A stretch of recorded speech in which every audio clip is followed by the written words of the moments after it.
Hello शार्स and Golu's, नमस्ते, अस्सलाम वालेकुम, सत श्री अकाल, केम छो, कसा काय, केड़ो हाल है, केमो नाचो। मैं उदय सोनी, वेलकम टू इजीली। सो बच्चा पार्टी हम लोग पढ़ रहे थे वेक्टर, और हमने प्रीवियस लेक्चर में ये जाना कि जब हम दो वेक्टर्स को ऐड करते हैं तो जब हमें नया रिजल्टेंट वेक्टर मिलता है तो उस रिजल्टेंट वेक्टर का मैग्नीट्यूड क्या होगा। आर बराबर under root P square plus Q square plus 2pq cos theta. और अगर वहीं पे अगर आप डिफरेंस कर रहे हो उस सिचुएशन में, डिफरेंस सिचुएशन में जो मैग्नीट्यूड है वो कितना आया था, under root P square plus Q square minus 2pq cos theta. ऐसे ही हमने tan अल्फा के बारे में जाना दोनों केसेस में। फिर मैंने कुछ छोटी मगर मोटी बातें आपको बताई, छोटे छोटे सवाल आपको बताए ताकि वो आपकी प्रैक्टिस में रहे, ताकि आप जब क्वेश्चंस आए तो आप उनको अच्छे तरीके से परफॉर्म कर सकें। ठीक है ना। तो हालांकि क्वेश्चंस भी लेंगे, अच्छे अच्छे क्वेश्चंस भी लेंगे, है ना, जिसमें जितना भी हमने पढ़ा है वेक्टर के सारे क्वेश्चन में क्लास के अंदर भी करेंगे, अच्छे से प्रैक्टिस ही करेंगे उस क्वेश्चंस की। तो हालांकि मैं मान के चल रहा हूं कि आपने जितना मैंने अभी तक पढ़ाया है वेक्टर्स में, आपने उसको रिवाइज किया, अच्छे से पढ़ा है, और जो आपको डीपीपीज मिली है उनको आपने सॉल्व किया है। अगर आप ऐसा कर रहे हैं तो बहुत सही है, तो आपको आगे भी समझ में आया, कोई दिक्कत नहीं है। अच्छा, मैं आपको बताता हूं, जब हम डिफरेंस की बात कर रहे थे तो डिफरेंस सिचुएशन मैंने कहा था कि मान लीजिए आपके पास में कोई दो वेक्टर बेटे, एक वेक्टर p है और एक वेक्टर आपके पास में भाई q है, ठीक है ना। और अगर मैं बात करूं vector p minus vector q के रिजल्टेंट की, मतलब vector p minus vector q का जो मैग्नीट्यूड है उसकी बात करूं तो भाई वो कितना आता है, वो कितना होता है, मैंने आपको बताया वो होता है भाई p square plus q square minus का 2pq कॉस थीटा होता है। मतलब ये सर हमें याद है ये। चलिए अब यहां से केस पकड़ते हैं। अगर मैं आपसे कहता क्या कहता, इफ p बराबर q हो, मतलब वेक्टर p का मैग्नीट्यूड वेक्टर q के अगर बराबर है तो भाई क्या हो जाएगा सर, उस सिचुएशन में कुछ ऐसा हो जाएगा ये फॉर्मूला, क्योंकि यहां पर देखेंगे अंडर रूट में यहां पे ही p स्क्वायर आ जाएगा, q की जगह पे आप p लिख सकते हो, बोला हाँ सर, और ये p into p square cos theta.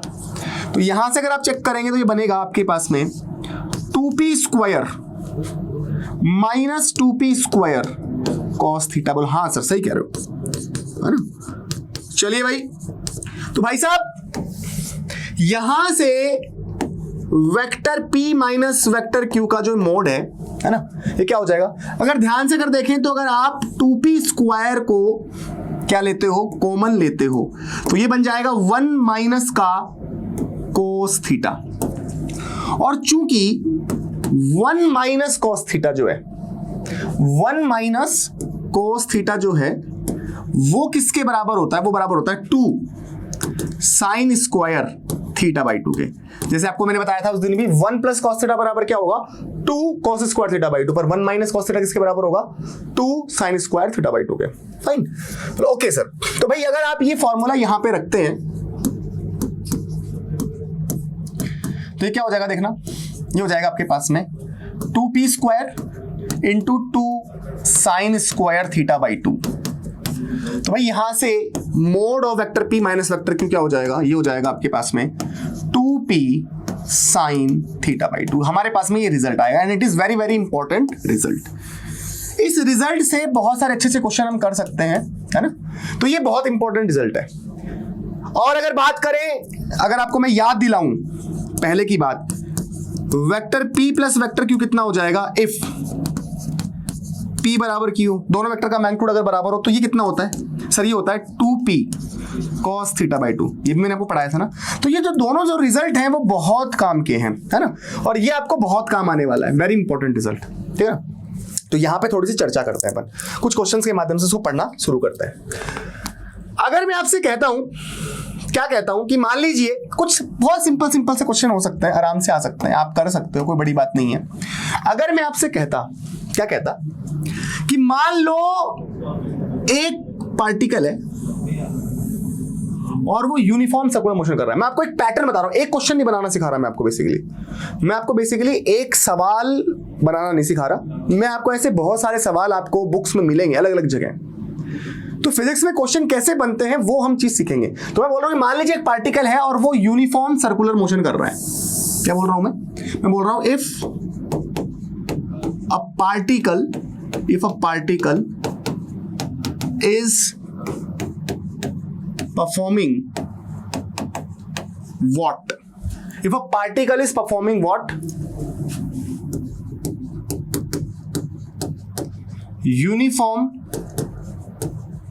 Circular motion. अगर एक पार्टिकल है और वो यूनिफॉर्म सर्कुलर मोशन परफॉर्म कर रहा है, फाइन, मतलब यूनिफॉर्म सर्कुलर मोशन के क्या मायने हैं? हालांकि सर्कुलर मोशन आप पढ़ोगे आपको सब कुछ पढ़ाया जाएगा, पर यहां पे अगर वेक्टर पढ़ रहे हैं तो ये मैं चाह रहा हूं कि आप इस फॉर्मूले का जो यूज है वो तुरंत ही सीख जाए, ताकि जब भी आगे काइनेमेटिक्स के भी क्वेश्चन करें तो आपको कभी दिक्कत ना आए, ठीक है ना। तो आइए बेटा प्रैक्टिस करते। यूनिफॉर्म सर्कुलर मोशन के मतलब होता है, इसके मायने होते हैं कि भाई ऐसा सर्कुलर मोशन जिसमें स्पीड कांस्टेंट रहती हो, स्पीड क्या रहती है? कांस्टेंट रहती हो। तो भाई अगर इसकी रेडियस r है, इसकी रेडियस कितनी है? r है, तो इस पॉइंट पे भी मान लो वेलोसिटी जो होगी वो इस वेलोसिटी जो डायरेक्शन होती है वो इस तरीके से होती है, हर पॉइंट पे टेंजेंशियल, इस तरीके से, इस तरीके से, समझ रहे हो? हर पॉइंट पे टेंजेंशियल होगी वेलोसिटी की डायरेक्शन। अब चूंकि यूनिफॉर्म सर्कुलर मोशन का मतलब होता है कि ऐसा सर्कुलर मोशन जिसमें स्पीड कांस्टेंट रहती हो, ठीक है ना, या फिर ऐसे ये वेलोसिटी का मैग्नीट्यूड कांस्टेंट रहता हो, है ना। मान लो यहाँ पे भी वेलोसिटी v है, यहाँ पे भी वेलोसिटी स्पीड v है, यहाँ पे भी स्पीड v है, यहाँ पे भी स्पीड v है। ऐसा कहिए कि यहाँ पे भी इस पॉइंट पे भी वेलोसिटी का मैग्नीट्यूड v है, इस पॉइंट पे वेलोसिटी का मैग्नीट्यूड v है, इस पॉइंट पे वेलोसिटी का मैग्नीट्यूड v है, इस पॉइंट पे वेलोसिटी का मैग्नीट्यूड v है। मतलब मैं कहता हूँ एक पार्टिकल है और वो 2 मीटर पर सेकेंड की रफ्तार से यूनिफॉर्म सर्कुलर मोशन कर रहा है, तो मतलब हर जगह उसकी जो स्पीड है 2 2 2 2 2 2 2 2 रहती, ठीक है।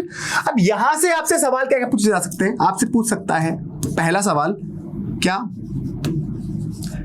Magnitude of change in velocity पूछ सकता है आपसे। क्या पूछ सकता है? Magnitude of change in velocity. दूसरा पूछ सकता है आपसे, दूसरा पूछ सकता है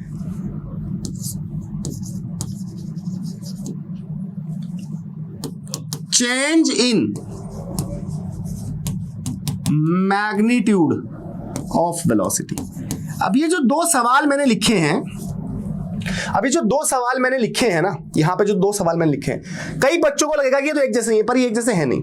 बेसिकली सवाल मैं ये बनाना चाह रहा था कि भाई मान लो एक पार्टिकल यूनिफॉर्म सर्कुलर मोशन कर रहा है, एक पार्टिकल क्या कर रहा है? यूनिफॉर्म सर्कुलर मोशन कर रहा है, ठीक है ना। और किसी समय मान लीजिए वो पॉइंट ए पर था, और पॉइंट ए पे था तो वेलोसिटी क्या होगी इस पॉइंट पर? कुछ इस तरीके से होगी v। और ए पॉइंट से घूमकर, पार्टिकल ए पॉइंट से घूमकर मान लीजिए कोई पॉइंट बी पर आ जाता है, कोई पॉइंट बी पर आ जाता है, तो यहां पर वेलोसिटी की डायरेक्शन क्या होगी? टेंजेंशियल होगी, इस तरीके से, ये ऐसे, समझ रहे हो? तो भाई ध्यान से कर देखें, अगर ये सेंटर होता, अगर मैं इसको इससे मिला देता तो ये भी रेडियस के बराबर होगा, और ये डिस्टेंस भी किसके बराबर होगा? रेडियस के बराबर होगा, समझ रहे हो? और अपन ने 10th क्लास में एक थ्योरम पढ़ी है कि अगर रेडियस को यहां पे सर्कल के सर्कमफेरेंस पे अगर आपने कोई टेंजेंट ड्रॉ करी तो ये एंगल कितना होता है? 90 डिग्री होता है, और ये एंगल भी कितना होगा? 90 डिग्री। ये तुमको पता ही, ये बातें तुमको पता ही है सारी बातें। तो आप कह सकते हो कि जो रेडियस होती है इसकी वेलोसिटी क्या होती है? परपेंडिकुलर होती है। पर मेरा सवाल ये नहीं है, ये तो मैं आपको 10th की बात ही वो बता दी। मेरा सवाल है, मान लीजिए पार्टिकल पहले पॉइंट ए पे था और अब ये पॉइंट बी पे आ जाता है, रेडियस अगर r है और ये इस तरीके से कितना एंगल घूम गया? थीटा एंगल घूम गया। ये जो रेडियस वाली जो लाइन थी, ये रेडियस वाली जो लाइन थी, ये कितना एंगल घूम गई? ये अगर थीटा एंगल घूम गई है, ये रेडियस वाली जो लाइन है ना, मान लो यहाँ पे पॉइंट O है, तो ये OA, ये जो लाइन है ये OB तक आ गई, तो ये थीटा एंगल घूम गई है। तब मेरा सवाल है कि भाई पता करो magnitude of change in velocity, पहला सवाल। दूसरा, change in magnitude of velocity, ये दोनों अलग है। तीसरा सवाल बन सकता है क्या? Time taken to reach, time taken to reach the particle from point A to point B. Particle को पॉइंट ए से पॉइंट बी तक पहुंचने में कितना टाइम लगा? थोड़ी थोड़ी फिजिक्स में शामिल कर रहा हूं ताकि आपको फिजिक्स देखने को मिले, ठीक है ना। जो डी ऑप्शन है या डी जो क्वेश्चन है वो ऐसे पूछा जा सकता है आपसे, फाइंड क्या? एवरेज एक्सेलरेशन, क्या? Find average acceleration from point A to B। इस तरह के 4 फॉर्मेट क्वेश्चन बन सकते हैं और इसी तरह के जो क्वेश्चंस हैं बुक में आपको हो सकते हैं 150 मिल जाए इसी तरह के, और इन्हीं 4 क्वेश्चन से आप समझ लो 100-150 क्वेश्चन बना सकते हो, ज्यादा भी बना सकते हो, और वो अलग अलग जगह बिखरे हुए मिलेंगे, पर अपन एक जगह करेंगे इसको, फिर अपन प्रैक्टिस करेंगे ये कॉन्सेप्ट सीखने के बाद में, तो आपको कोई भी क्वेश्चन हो फिर आप फटाफट से निपटा दोगे। तो सबसे पहली बात आती है ये जो 2 सवाल लिखे हैं सर इनमें क्या अंतर है, पहले तो वही समझा दो क्योंकि ये समझ में नहीं आ रहा हमको, तो एक जैसे लग रहे हैं। ये तो आप चलो समझा ही दोगे, पहले ये 2 पे बात कर रहे थे, बिल्कुल बात करेंगे। तो पहली लाइन लिखी हुई है magnitude of change in velocity. मतलब क्या है मैं समझाना चाह रहा हूं आपको, ध्यान समझना बेटा, क्योंकि हमारे पास में ये सर्कल है, इस सर्कल पे पार्टिकल यूनिफॉर्म सर्कुलर मोशन कर रहा है, और अगर ध्यान से देखें तो ये पॉइंट ए था, मान लीजिए अगर यहां पर वेलोसिटी va है फॉर एग्जांपल, और ये पॉइंट अगर b है और यहां पर वेलोसिटी में vb लिख रहा हूं, vb है ना, और अगर ये एंगल कवर कितना हो गया, यहां से यहां तक थीटा कवर हो गया, और ये रेडियस r है, तो पहली बात कर रहा हूं magnitude of change in velocity. तो सबसे पहले यहां पे जो मैग्नीट्यूड है वो किसका है, चेंज इन वेलोसिटी का। तो भाई यहां से आगे बात हो रही है, तो इनिशियल वेलोसिटी ये हो गई, फाइनल वेलोसिटी ये हो गई, समझ रहे हो। तो चेंज इन वेलोसिटी की बात है, तो वेलोसिटी तो वेक्टर क्वांटिटी होती है। तो बेसिकली पहले सवाल में जो आपसे पूछा जा रहा है वो पूछा जा रहा है वेक्टर vb मतलब final velocity minus vector va मतलब इनिशियल वेलोसिटी, फिर आपसे इसका मैग्नीट्यूड पूछा जा रहा है। देखो ये क्या चीज है, ध्यान सुनना, ये क्या चीज है, ये है चेंज इन वेलोसिटी। ये क्या चीज है भाई, ये है चेंज इन वेलोसिटी, या फिर आप कह सकते हो change in velocity vector. Velocity तो हमेशा वेक्टर क्वांटिटी होती है, किताबों में ऐसा भी मिल सकता है आपको, या आप ऐसे भी लिख सकते हो change in velocity vector. Clear है, समझ में आई बात? ओके अच्छा, तो ये क्या चीज है, ये क्या चीज है, इस पर अपन चर्चा कर चुके हैं ना, वही चीजें हैं। तो ये क्या हो जाएगा, यहां पे मोड लगाते मतलब मैग्नीट्यूड हो गया, तो अपन इसको क्या बोलेंगे, इसको बोलेंगे अपन मैग्नीट्यूड ऑफ, किसका मैग्नीट्यूड है, इसका, और ये क्या है, ये क्या है, चेंज इन वेलोसिटी। तो क्या बोलोगे, magnitude of change in velocity. ठीक है, ओके सर। अच्छा तो सर ये change in magnitude of velocity क्या हुआ, अब यहां से पढ़ो, मैग्नीट्यूड ऑफ वेलोसिटी है ना। तो अगर यहां पे वेलोसिटी वेक्टर va है, यहां पे वेलोसिटी वेक्टर vb है, तो इसका मैग्नीट्यूड क्या हो गया, इस वेलोसिटी का va, इसका मैग्नीट्यूड क्या हो गया vb। तो भाई अगर मैं सिंपली लिखता हूं, ये बात नंबर 1, ये बात नंबर 2 और बात नंबर 3 मैं ऊपर लिख देता हूं। अगर मैं सिंपल लिखता हूं vb माइनस va, तो ये हो गया क्या, change in magnitude of velocity. Confuse मत हो ना बेटा, change in magnitude of velocity. अगर यहां ध्यान से देखें, पॉइंट ए से पॉइंट बी तक अगर परफॉर्म हो रहा है यूनिफॉर्म सर्कुलर मोशन, तो यहां पर वेलोसिटी वेक्टर अगर मैं va लिख रहा हूं तो इसका मैग्नीट्यूड क्या हो गया, va। यहां पर वेलोसिटी वेक्टर अगर vb लिख रहा हूं तो इस वेलोसिटी का मैग्नीट्यूड क्या हो गया, vb। तो हमें चाहिए चेंज किसमें, इन मैग्नीट्यूड ऑफ वेलोसिटी। तो यहां पर वेलोसिटी का मैग्नीट्यूड है vb और यहां पर वेलोसिटी का मैग्नीट्यूड है va, तो हमें vb माइनस va करने पर क्या मिल रहा है, change in magnitude of velocity. तो change in magnitude of velocity है vb माइनस va, पर vector vb minus vector va क्या है, ये है चेंज इन वेलोसिटी वेक्टर, और इस पे अगर मोड लगा दिया तो ये क्या है, magnitude of change in velocity. Video pause करो, पहली बार पढ़ रहे हो सकता है तुमको धक्का लग जाए कि ये मास्टर क्या पढ़ा रहा, हमको तो जैसा ही लग रहा है ना। दोबारा से सुनो इसको, जो वीडियो है इसको आप दोबारा से सुनो, क्या पता मेरी बात आपको समझ में आ जाए। ठीक है, फिर भी समझ में नहीं आई तो थोड़ा आंख बंद करके मेरी बातों पे गौर करो, तभी समझ में आएगा। ठीक है ना, थोड़ा समझने की कोशिश करो। वेक्टर को इसका मतलब समझ में नहीं आई ना बात, ये इसका मतलब जो पहले की थोड़ी सी चर्चा जो है वेक्टर क्या क्या नहीं है वो थोड़ा कम समझ में आया आपको, है ना, तो दोबारा पढ़ना पड़ेगा थोड़ा सा, फिर भी डाउट रहता है तो दिक्कत नहीं है। Science easily YouTube, science easily Telegram group है, बना हुआ है आप लोगों के लिए, वहां पे आप डाउट पोस्ट करिए, वहां पे मैं खुद जवाब दूंगा आपको, ठीक है। ओके चलिए भाई, यहां तक की अगर बात क्लियर हो जाती है तो अब हमारे सवाल पर हम आएंगे, ठीक है। तो पहला सवाल कि पार्टिकल जब पॉइंट ए पे था और ए से बी पर आ गया, तो सबसे पहला चाहिए हमको magnitude of change in velocity. और magnitude of change in velocity क्या होता है, जो वेलोसिटी वेक्टर है उसमें चेंज का मैग्नीट्यूड चाहिए, मतलब ये चाहिए। तो भाई ये तो वेक्टर सब्ट्रैक्शन हो गया ना, और वेक्टर सब्ट्रैक्शन का फॉर्मूला क्या होता है, ये होता है under root P square plus Q square minus 2p Q cos theta. ये मैग्नीट्यूड का फॉर्मूला ये होता है। पर अगर p और q बराबर है तो फॉर्मूला निकल के आता है कौन सा, ये वाला 2p sin theta by 2।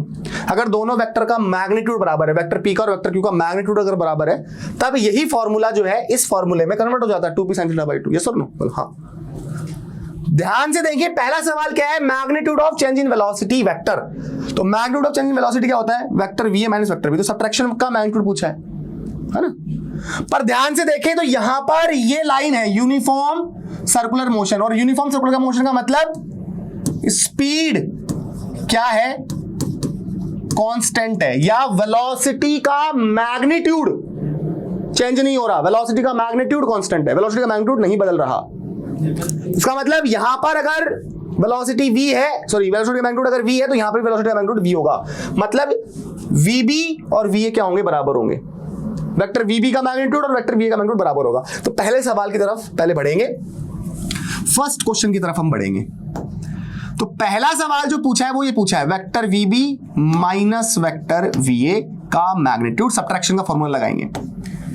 But चूंकि यहां पर हमें पता है वेक्टर vb का मैग्नीट्यूड और वेक्टर va का मैग्नीट्यूड बराबर होगा। क्यों बराबर होगा, क्योंकि मोशन कैसा है, यूनिफॉर्म सर्कुलर मोशन है। इसलिए यहां पर हम कौन सा वाला फॉर्मूला लगा सकते हैं, यहां पर हम ये फॉर्मूला लगा सकते हैं 2p sin थीटा बाई 2 वाला, 2p sin थीटा बाई 2 वाला। बोलो ओके सर। तो भाई यहां पे मैं लिख रहा हूं 2, p की जगह क्या हो जाएगा v, क्योंकि मैं मान रहा हूं कि वेक्टर, क्योंकि vb का मैग्नीट्यूड और वेक्टर va का मैग्नीट्यूड बराबर है। इसको चाहो तो आप किसके बराबर मान लो कि भाई ये किसके बराबर मान रखा है, v के बराबर हो। मैंने सवाल में शायद v ही दिया होगा, है ना, v दिया ना। तो भाई अगर ये v मान रहा हूं तो भाई तो 2v sin थीटा बाई 2 हो जाएगा। बोला हाँ सर हो जाएगा। तो बेसिकली ये क्या है, ये आपका क्या आ गया, 2v sin थीटा बाई 2, ये आ गया magnitude of change in velocity. पहला सवाल हो गया भाई, खत्म। दूसरा सवाल क्या था, change in magnitude of velocity, change in magnitude of velocity, मतलब आपसे पूछा था vb माइनस va, है ना। क्योंकि vb और va तो बराबर है, मैग्नीट्यूड तो बराबर है, इसका मतलब ये भी v ये भी v, इसका मतलब कितना हो गया 0। तो ये क्या है आपका चेंज, किसमें चेंज, मैग्नीट्यूड में चेंज। और यूनिफॉर्म सर्कुलर मोशन में तो मैग्नीट्यूड में चेंज होता है नहीं, यहां पे मैग्नीट्यूड अगर 2 है तो यहां पे भी 2 होगा, यहां पे भी 2 होगा, यहां पे भी 2 होगा, यहां पे भी 2 होगा, यहां पे भी 2 होगा, हाँ। तो उसमें डिफरेंस क्या हुआ, 2 माइनस 2 0, या v माइनस v 0, तो इसलिए 0। तो ये क्या है, ये है magnitude of change in velocity, और ये क्या है, चेंज इन मैग्नीट्यूड वेलोसिटी। समझ में आई ना बात, समझ में आई ना, ध्यान से समझना बेटा। ओके ठीक है, कोई दिक्कत नहीं है, यहां तक क्लियर है सर। सर तीसरा सवाल था टाइम, कि पॉइंट ए से पॉइंट बी तक जाने में कितना टाइम लगा, और कहीं पर यहां पे सेंटर था। तो टाइम बराबर क्या होता है बताओ, 10th क्लास से पढ़ के आओ। टाइम बराबर क्या होता है, डिस्टेंस अपॉन स्पीड होता शायद, मैंने तो यही पढ़ा है ना। तो अगर ध्यान से देखें तो भाई ए से जब बी तक गया तो क्या ये डिस्टेंस कवर हुई, हाँ सर ये डिस्टेंस कवर हुई। ये एंगल कितना है, थीटा है।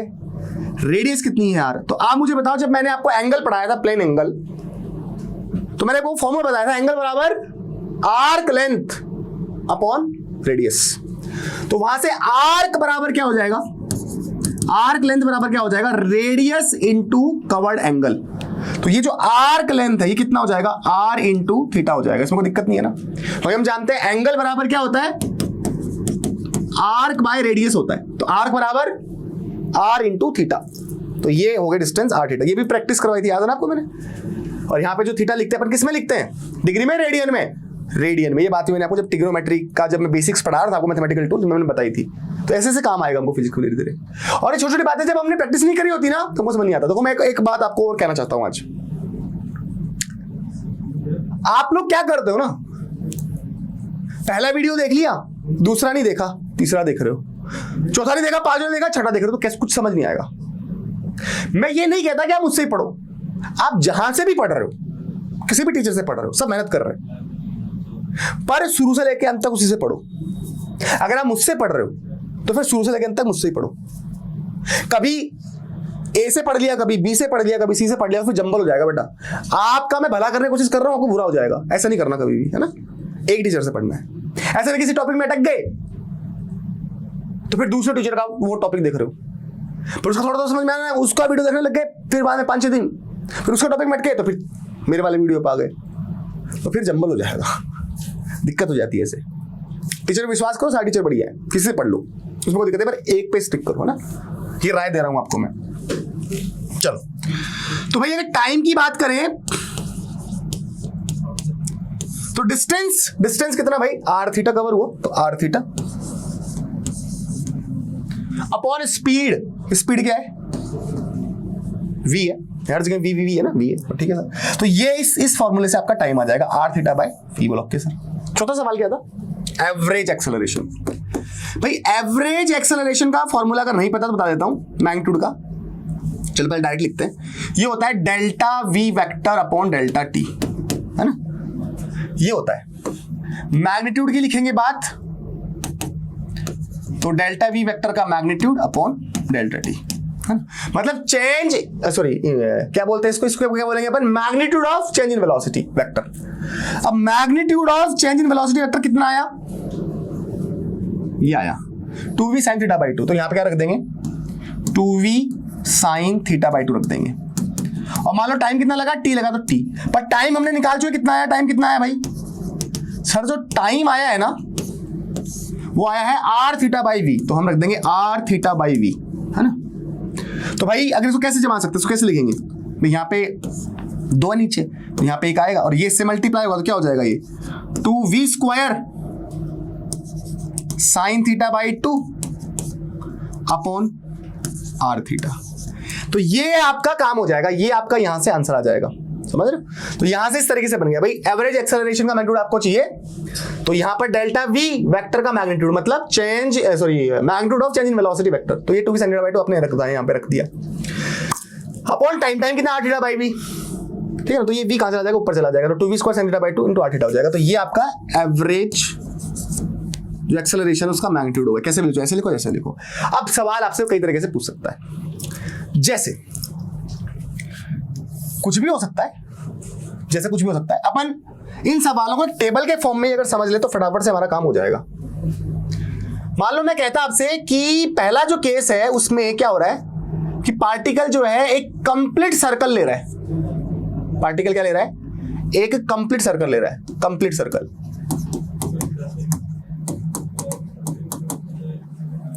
अगर पार्टिकल एक कंप्लीट सर्कल ले रहा है, कंप्लीट सर्कल ले रहा है, टोटल सर्कल ले रहा है, तो भाई उस सिचुएशन में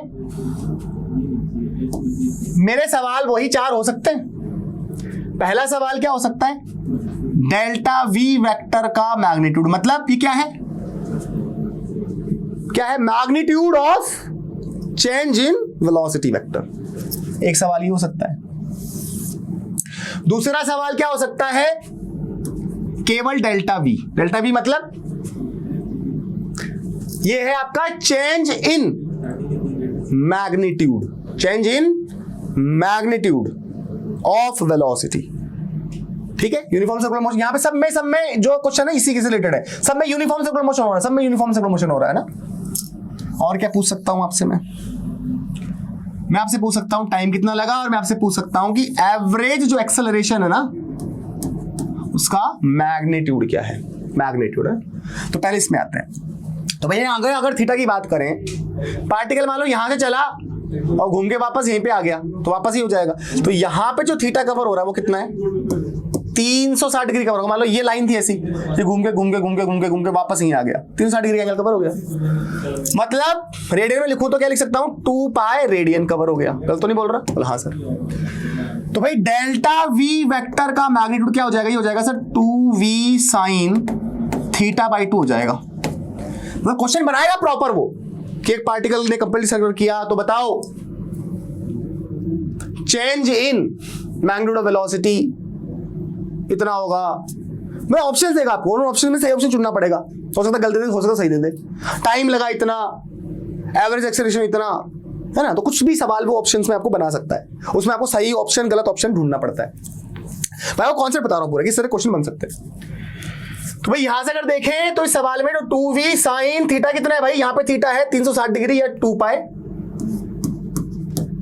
तो भाई sine pi, sine 180 degree, sine 180 degree कितना होता सर? साइन 180 डिग्री होता है अपना कितना होता है साइन 180 सर? 0 होता है। कितना होता है? 0 होता है। तो भाई ये आ गया आपका 0।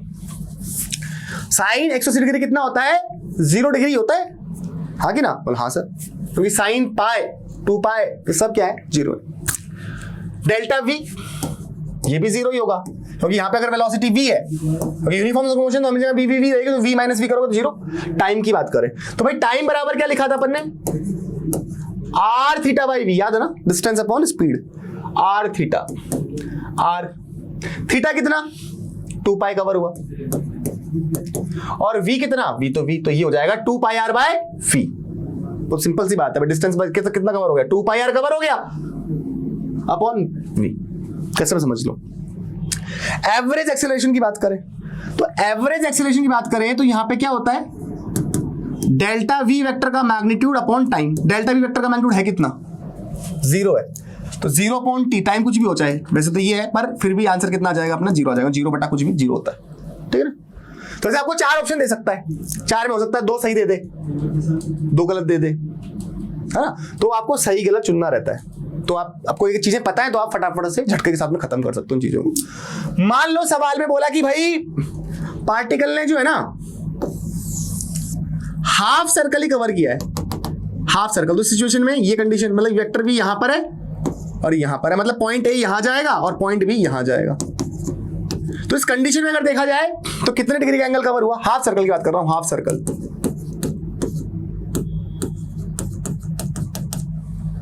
थीटा कितना कवर हो गया? थीटा जो हो गया अपना 180 डिग्री हो गया, या फिर बोल दो पाई रेडियन, ठीक है ना। तो इस कंडीशन में डेल्टा वेक्टर का मैग्नीट्यूड, वेलोसिटी वेक्टर में जो चेंज है उसका मैग्नीट्यूड, तो magnitude of change in velocity vector, तो ये हो जाएगा 2v sine theta by theta कितना है भाई? 180 डिग्री है ना, तो 180 बटा 2 साइन 90। साइन 90 की वैल्यू कितनी होती है? 1 होती है, तो 2v। तो डेल्टा वी वेक्टर का मैग्नीट्यूड कितना आ गया? 2v आ गया, ठीक। और यहाँ पे ये बात करोगे डेल्टा वी तो ये 0, क्योंकि यहाँ पर भी मान लो 2 है तो 2 ही रहेगा, या यहाँ पे v है तो यहाँ पे भी मैग्नीट्यूड तो v रहेगा, v माइनस v 0। टाइम की बात करें, टाइम बराबर कितना हो जाएगा? r theta. थीटा कितना है भाई? यहाँ पे थीटा की बात करें तो थीटा किसमें रखते हैं? रेडियन रखते। थीटा कितना है भाई? पाई रेडियन है, पाई रेडियन है, तो pi upon v, upon v, r pi upon v। अगर वैसे देखें डिस्टेंस कितनी होगी यहाँ से यहाँ तक कवर? पाई r कवर होगी, पाई r अपॉन v, तो वही है पाई r अपॉन v। और एवरेज एक्सेलरेशन की बात करें तो डेल्टा वी वेक्टर का मैग्नीट्यूड कितना है? यहाँ पे 2v आया, तो ऊपर क्या रख दोगे? 2v रख दोगे, नीचे क्या रख दोगे? टाइम। टाइम कितना है?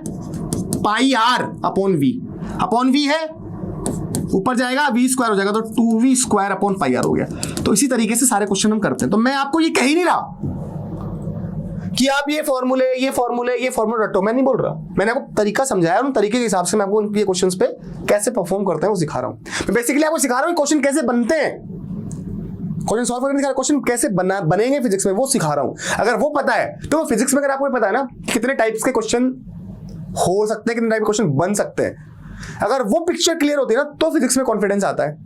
अगर आप 150 सवाल सॉल्व कर लो टॉपिक पे, 100 कर लो, 200 कर लो, 300 कर लो, नहीं आएगा आपको क्या कॉन्फिडेंस।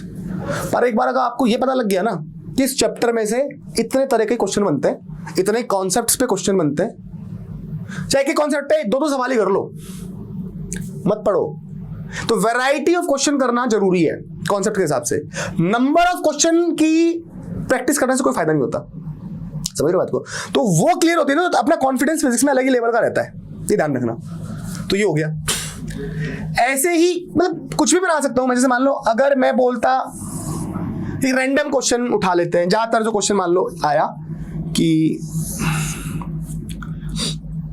यहां वेलोसिटी वेक्टर था और यहां पे ये हो गया ऐसे, और जो एंगल कवर हुआ मान लो वो कितना है, 60 डिग्री है, 60 डिग्री है। ऐसे इस तरह क्वेश्चन आपको मिल जाएंगे बुक्स में। 60 डिग्री कवर हुआ, यूनिफॉर्म सर्कुलर मोशन कर रहा है एक पार्टिकल, और क्या डिग्री एंगल कवर हुआ, 60 डिग्री का एंगल कवर होता है। 60 डिग्री का मतलब कितने रेडियन, 60 डिग्री का मतलब कितना रेडियन, π/3 रेडियन ना, थीटा बराबर 60 डिग्री है, उसको क्या लिख सकते हैं अपन, π/3, ठीक है ना, π/3 रेडियन। तो हाँ सर, तो भाई डेल्टा 2v sin θ/2 मतलब 60 बटा 2 मतलब 30 डिग्री। sin 30 कितना होता है, 1/2, तो कितना आ गया, v आ गया, 2 से 2 कट गया। डेल्टा v तो भाई क्या रहेगा, 0 रहेगा।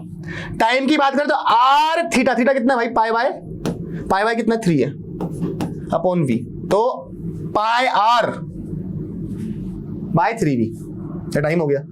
और एवरेज एक्सेलरेशन की बात करें तो ये यहां पे क्या आएगा, ऊपर क्या आएगा, ऊपर आएगा डेल्टा v वेक्टर का magnitude which is v upon time, time कितना आया अपना πr/3v आया, 3v ऊपर चल जाएगा, तो मतलब ये हो गया 3v square, 3v square by πr, है ना।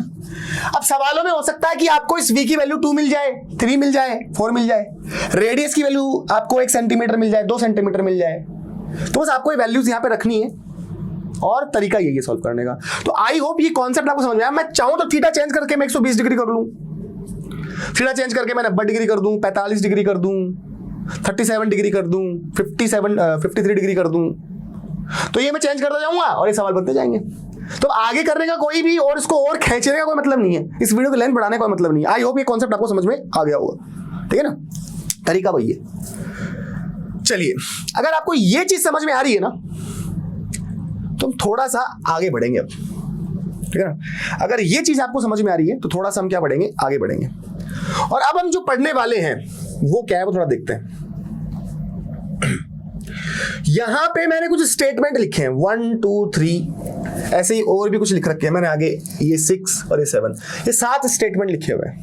क्यों लिखे हुए सोचो, क्योंकि ये जो स्टेटमेंट है ये प्रीवियस ईयर के जेईई मेन के क्वेश्चंस में और आपके जो नीट का एग्जामिनेशन है ना, और आपका जो एम्स के एग्जाम होते थे उनके असर्शन रीजन के जो क्वेश्चंस होते थे या उनके क्वेश्चंस के जो ऑप्शंस होते थे ABCD में, उनमें ढूंढा जाता है भाई बताओ करेक्ट ऑप्शन कौन सा है, बताओ इनकरेक्ट ऑप्शन कौन सा है ना। तो वो ऑप्शंस जो है वो ऑप्शंस मैंने यहां पर लिखे हैं ताकि हम जो पढ़े वो उस लेवल का पढ़े जो कि एग्जाम का लेवल है। क्लियर है? तो अब आपको आराम से स्क्रीनशॉट ले लो या वीडियो पॉज कर लो और आप ये सोचो, इन तीनों ऑप्शंस को पढ़ो कि आपको क्या लगता है कि ये तीनों ऑप्शंस तीनों सही हैं या ये तीनों गलत हैं। अपने दिमाग पर थोड़ा चलाओ। दूसरी स्लाइड भी शो कर देता हूं। यहां पे मैंने चार स्टेटमेंट लिखे, सॉरी ऑप्शन नहीं, 4 स्टेटमेंट लिखे। आपको ये पता करना है कि जो स्टेटमेंट है सही है या गलत है। अब आपको लगाना अपना दिमाग, क्योंकि आपको ऐसे स्टेटमेंट एग्जाम में मिलते हैं और ज्यादातर जो मिलते हैं वो मैंने जो इंपॉर्टेंट स्टेटमेंट है वो मैंने लिख दिए हैं, है ना, जो घूम फिर के किसी न किसी एग्जाम के अंदर आ जाते हैं। आपको ये पता करना है कि स्टेटमेंट सही है गलत है। आप अपने दिमाग में इन चीजों को बिठाना है, ठीक है। समझाने के लिए मैं हूं। तो वीडियो पॉज करो, सोचो कहां तक ये स्टेटमेंट सही है, कहां तक ये गलत है, ठीक है। जो पढ़ा है आपने पहले वेक्टर्स में वो ही काम आएगा यहाँ पे। थोड़ा दिमाग चलाना। समझ में नहीं आया कोई दिक्कत नहीं, अब मैं पढ़ा रहा हूं आपको, समझा रहा हूं। देखो पहला स्टेटमेंट लिखा है single force can't keep a particle in equilibrium. एक सिंगल फोर्स एक पार्टिकल को इक्विलिब्रियम में नहीं रख सकता। अब कई बच्चों को समझ में नहीं आ रहा होगा सर ये वर्ड ही हमने, इक्विलिब्रियम जो वर्ड है वही हमने पहली बार पढ़ा है। ये बहुत पढ़ने वाले तुम इक्विलिब्रियम। रोटेशनल इक्विलिब्रियम पढ़ोगे, ट्रांसलेटरी इक्विलिब्रियम पढ़ोगे, केमिस्ट्री में केमिकल इक्विलिब्रियम पढ़ोगे, ठीक है ना। तो फिजिक्स में अभी जो हम ले रहे हैं जिस पे हम चर्चा करेंगे, अभी मैं बोल रहा हूं अगर एफ नेट वेक्टर अगर जीरो, मतलब किसी भी बॉडी पे कितने भी फोर्स लग रहे हो, चाहे 10 लग रहे हो, 5 लग रहे हो, 2 लग रहे हो, 1 लग रहे हो, अगर net force F net vector, अगर एफ नेट वेक्टर क्या है, जीरो है, एफ नेट वेक्टर अगर क्या है, जीरो है, नेट फोर्स, नेट जो फोर्स आ रहा है, इफेक्ट जो आ रहा है वो जीरो है, तो हम बोलेंगे पार्टिकल जो है आपका जो है इक्विलिब्रियम में। हालांकि ये बोलना गलत है, अभी तो एक ऐसा भी होता है नेट टॉर्क भी जीरो होना चाहिए, पर थोड़ी सी बातें अभी आपके दिमाग से निकल जाए। मैं जैसे सिंपल भाषा में कहता हूं, अभी मैं ज्यादा आपको बातें नहीं करूंगा, हमें चीजें बात बढ़े। मान लो ये मोबाइल है ना, तो मोबाइल ही आगे चल रहा है, अभी नहीं चल रहा ना, और ना ही ये मोबाइल अभी घूम रहा, घूम भी नहीं रहा, चल भी नहीं रहा है, तो मैं बोलूंगा ये इक्विलिब्रियम में है। सिंपल। ट्रांसलेटरी इक्विलिब्रियम में होने का मतलब क्या है कि ऑब्जेक्ट ट्रांसलेट नहीं कर रहा, और रोटेशनल इक्विलिब्रियम में होने का मतलब है कि जो पार्टिकल है वो घूम नहीं रहा, ठीक है ना, और ना तो पार्टिकल घूम रहा और ना ही चल रहा, तो हम बोलेंगे पार्टिकल मैकेनिकल इक्विलिब्रियम में। अब जैसे मान लो, अगर सिंपल बात कर रहा हूं, इस पे क्या फोर्स लग रहा है इस ऑब्जेक्ट पे? हाँ लग रहे हैं। कौन कौन सा लग रहा है? एक तो वेट फोर्स लग रहा है mg, और एक मेरे हाथ की वजह से लग रहा है नॉर्मल फोर्स ऊपर की तरफ। दो फोर्स लग रहे हैं इस पे भी, और r का मैग्नीट्यूड और mg का मैग्नीट्यूड बराबर है, अपोजिट डायरेक्शन में है, तो नेट फोर्स क्या हो गया इस बॉडी पे? क्या हो गया? जीरो हो गया। तो हम बोलेंगे कि ये मोबाइल इक्विलिब्रियम में है, और ये घूम भी नहीं रहा, मतलब नेट टॉर्क जीरो। देखो मान लो अगर मैं रखता इसको, मान लो ये मेरे पास में रिमोट होता और मैं इसको छोड़ रहा हूं, तो देखो ये घूमने की कोशिश कर रहा है, ये घूमने की कोशिश कर रहा है, छोड़ रहा हूं, यहाँ पे घूमने की कोशिश कर रहा है, मतलब ये रोटेशन इक्विलिब्रियम में नहीं है। पर बिल्कुल सेंटर पे हाथ लगाऊं और फिर इसको छोड़ दूं, और सेंटर पे हाथ लगाऊं और यहाँ पे रिमोट को छोड़ दूं, अभी भी नहीं, अभी भी नहीं, अभी भी नहीं, अब ये नहीं घूम रहा। इसका मतलब ये आपके नेट टॉर्क इस पे क्या जीरो है, और चल भी नहीं रहा, इसका मतलब एफ नेट भी जीरो, तो मैकेनिकल इक्विलिब्रियम में। तो ये मतलब सिंपल। तो अभी जो पढ़ रहे हैं वो एफ नेट वाला पढ़ेंगे अपन, ये वाला। तो अभी तो आप इक्विलिब्रियम का मतलब ये समझो, एक बार जो हम पढ़ रहे हैं कि भाई एफ नेट अगर जीरो हमारे लिए, तो हम उसको एक बार क्या बोल रहे हैं, इक्विलिब्रियम में बोल रहे हैं। ट्रांसलेटरी है वो, रोटेशनल है वो, एक बार छोड़ दो, वो आगे पढ़ेंगे, जो फिजिक्स पढ़ेंगे अच्छी वाली, तब और देखेंगे। अब एक बार सिंपल लेते हैं, अगर एफ नेट जीरो है तो वो इक्विलिब्रियम में। यहां पे लिखा है single force can't give particle equilibrium, मतलब एक फोर्स पार्टिकल को इक्विलिब्रियम में नहीं रख सकता। और ये स्टेटमेंट जो है 100% करेक्ट है, ये स्टेटमेंट 100% करेक्ट है। करेक्ट है कैसे? जैसे मान लो कोई ऑब्जेक्ट होता और इस ऑब्जेक्ट पे आप फोर्स लगाते इधर 10 न्यूटन का, तो क्या ये रुका हुआ रहता, रेस्ट पे रहता? नहीं, ये चलता, मतलब एफ नेट इस पे जीरो नहीं है। तो इसका भाई एक सिंगल फोर्स किसी पार्टिकल को इक्विलिब्रियम में नहीं रखता, तो ये अभी इक्विलिब्रियम में नहीं है। अगर मैं इस रिमोट को छोड़ दूं, नीचे आ रहा है, ये इक्विलिब्रियम में नहीं है, इक्विलिब्रियम में नहीं है, छोड़ रहा हूं, नहीं है। क्यों? इस पे क्या लग रहा है अभी? mg लग रहा है नीचे की तरफ, और मैंने पकड़ रखा है ऊपर से, तो mg के बराबर मैं फोर्स लगा रहा हूं इस पे रिमोट पे, तो ये इक्विलिब्रियम में है। पर अब मैं जैसे छोड़ूंगा तो एक फोर्स हट जाएगा और अब एक फोर्स रह जाएगा। अभी केवल छोड़ते समय, गिरते समय एक फोर्स लग रहा है, mg लग रहा, और एक फोर्स लग रहा है mg, उसकी वजह से इक्विलिब्रियम में नहीं है, ये चल रहा है, उसकी वजह से ये चल रहा है, उसकी वजह से ये चल रहा है। इसका मतलब single force can't keep a particle in equilibrium. But मेरे भाई अगर इसी ऑब्जेक्ट पे इधर 10 लग रहा होता और इधर भी मैं 10 न्यूटन अगर लगा देता, तो क्या एफ नेट अभी जीरो है? यस, एफ नेट अभी क्या है, इस पे जीरो है। मान लो ऊपर कुछ नहीं लग रहा, नीचे कुछ नहीं लग रहा, एफ नेट जीरो, तो ये इक्विलिब्रियम में, यस, ये अभी आपके इक्विलिब्रियम में होगा। तो यहां पे क्या स्टेटमेंट लिखा है? Minimum number of equal coplanar force, ऐसे दो फोर्स जिनका मैग्नीट्यूड बराबर हो, ठीक है, कोप्लेनर हो। कोप्लेनर मतलब एक ही प्लेन में हो। जैसे मान लो 10 न्यूटन का फोर्स लग रहा और इधर लग रहा, तो ये एक ही प्लेन के अंदर है, इसी प्लेन में ये फोर्स, इसमें इक्वल है। हाँ, तो क्या लिखा है? Minimum number of coplanar forces required to keep a particle equilibrium is 2। तो minimum number of equal cooperative forces required to keep particle in equilibrium कितने होने चाहिए? 2 फोर्सेस होने चाहिए, 2 होने चाहिए। सही बात है ये। एक लगाओगे तो इक्विलिब्रियम में नहीं होगा, 2 लगा दोगे तो इक्विलिब्रियम में आ जाएगा। तो अच्छे से याद कर लो। तो minimum number of equal coplanar force मतलब एक ही प्लेन में हो required to be particle in equilibrium are 2। कितने होंगे? 2 होंगे। 2 चाहिए कम से कम 2 चाहिए, एक से काम नहीं चलेगा। अब चाहो तो एक 10 का इधर भी लगा दिया, मान लो ये जमीन पे गिर रहा है, इधर भी 10 लगा दिया तो हो सकता है इक्विलिब्रियम में आ जाए, है ना। तो मिनिमम 2 तो चाहिए, 4 5 6 वो चाहे कितने भी हो, पर मिनिमम तो कितने चाहिए?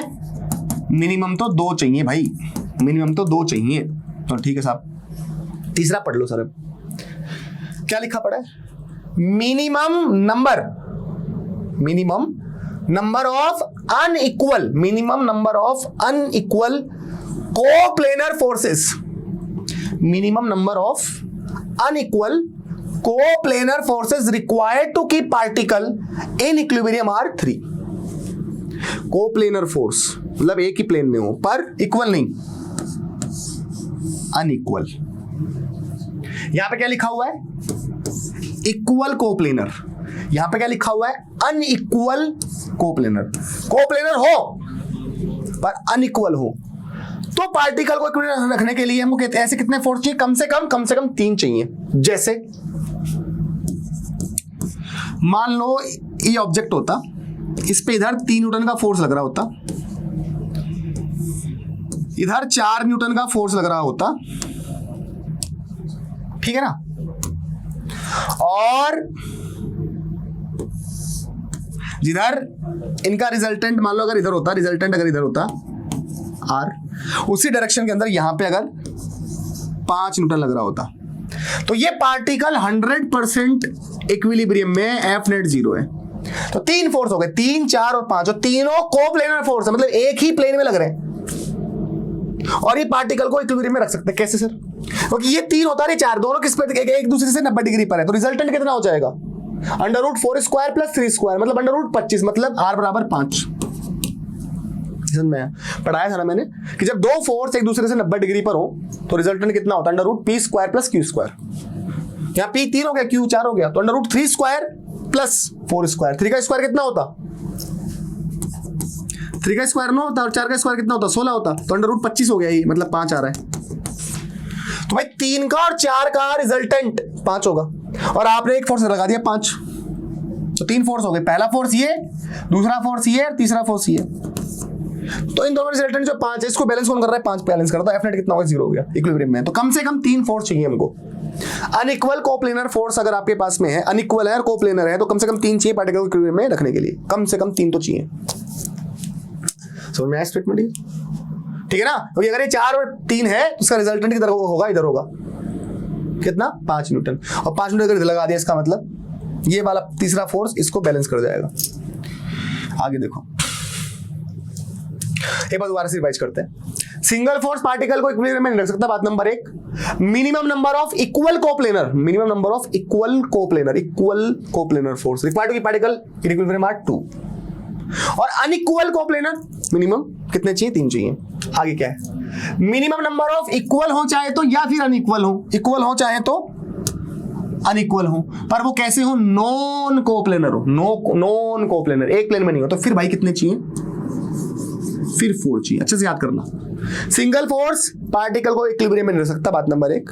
बात number 2, minimum number of equal coplanar force required to keep particle in equilibrium are 2। Minimum number of unequal coplanar force required to keep particle in equilibrium are 3। पर मिनिमम नंबर ऑफ इक्वल और unequal non coplanar force required to keep particle in equilibrium are 4। अच्छे से याद रखना ये बात। यहां पे स्टेटमेंट लिखा है, वापस देखना 5वां, resultant of 2 unequal vector can't be 0। सही है, ये भी करेक्ट है, ये स्टेटमेंट भी करेक्ट है, और पीछे वाला जो स्टेटमेंट था ये भी करेक्ट है आपका, ये स्टेटमेंट भी करेक्ट है भाई साहब। ठीक है ना। 2 अनइक्वल वेक्टर का रिजल्टेंट 0 नहीं हो सकता। Resultant of 2 unequal vectors can't be 0। Minimum 2 चाहिए। कोप्लेनर फोर्स अगर है, मिनिमम 2 तो चाहिए। पार्टिकल को इक्विलिब्रियम रखने के लिए, पर कब होंगे वो भी, जब दोनों का मैग्नीट्यूड क्या होगा, बराबर 10-10 होगा तो ही, अदरवाइज नहीं। तो अनइक्वल होगा, तो जैसे मान लो आपने यहाँ पे ऑब्जेक्ट है, इधर आपने लगाया 10 न्यूटन, इधर आपने लगाया 12 न्यूटन, बताओ इक्विलिब्रियम में आ सकता है कि नहीं? एफ नेट कितना है? 2 न्यूटन, और किधर डायरेक्शन, इधर डायरेक्शन है। तो रिजल्टेंट ऑफ 2 अनइक्वल हो गया, 10 और 1 12 हो गया, वेक्टर कांट बी 0, रिजल्टेंट कभी भी 0 नहीं हो सकता, रिजल्टेंट 2 आएगा इस केस में, ठीक है ना। तो मैं कुछ नहीं हो सकता, जैसे मान लो एक फोर्स है ये 3 न्यूटन और एक फोर्स है 4 Newton, resultant of 2 unequal vectors, यहाँ पे 3 और यहाँ पे 4 अनइक्वल है ना, रिजल्टेंट कितना है? 5 है। हो सकता है कोई एंगल पे लगे हुए 3 न्यूटन और 4 न्यूटन, कोई एंगल पे लगे हो तो √p² + q² + 2p Q cos theta से हम निकाल लेंगे, 0 नहीं होगा। 0 तब हो सकता है जब 2 हो और इक्वल हो, तभी भी कौन सी कंडीशन, जब एक दूसरे के अपोजिट लग रहे हो तब 0 हो सकता है रिजल्टेंट, अदरवाइज नहीं होगा। तो ये भी करेक्ट है।